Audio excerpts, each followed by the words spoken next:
কোনো প্রিয় জিনিসকে কি কারো ফেলে দিতে ভালো লাগে? ভালো লাগে না। চেষ্টা করতে হবে সেই প্রিয় জিনিসটাকে আবার আমরা কি করে নিজেদের কাছে ঠিক করে ব্যবহার করতে পারি। আমার একটি কুর্তি মোচার দাগ লেগেছে, সেটাকে আমি কিভাবে ঠিক করছি সেটা আপনাদেরকে শেখাচ্ছি। তো চলুন শুরু করি। নমস্কার দর্শক বন্ধু, আমি Manjula Chatterjee, Facebook page, YouTube channel, video. তো দেখুন, এই কুর্তিটাতে এই যে মোচা পাড়তে গিয়ে মোচার দাগ লেগে গেছে। ঠিক আছে, এই দাগ আমি ওঠাতে পারছি না। তো এখন করণীয় কি?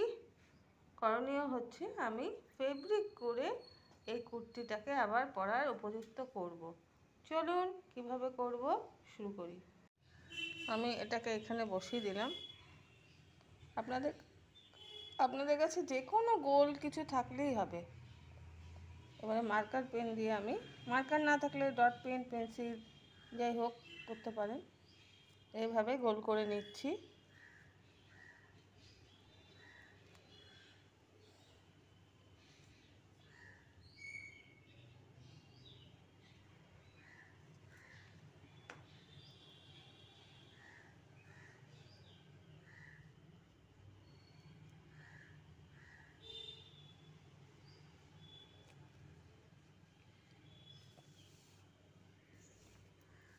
এই যে যেখানে যেখানে দাগ আছে আমি গোল করে নিয়েছি।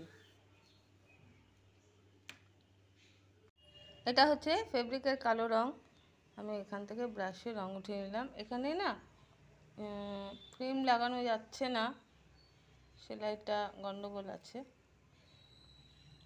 গন্ডগোল বলতে বেশি সেলাই করে দিয়েছে, ফ্রেম ঢুকছে না। এরকম করে আমি মেকআপ করছি।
এই ভিডিওটা তাদের জন্যে যারা আঁকতে জানেন না, আঁকতে পারেন না, অথচ একটা প্রিয় কুর্তি বা শাড়ি নষ্ট হয়ে যাচ্ছে, পরতে পারছি না, সেই জন্যে তারা এইরকম ডিজাইন করে দেখুন।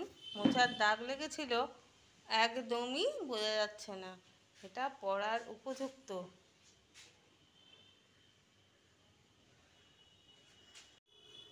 দেখুন,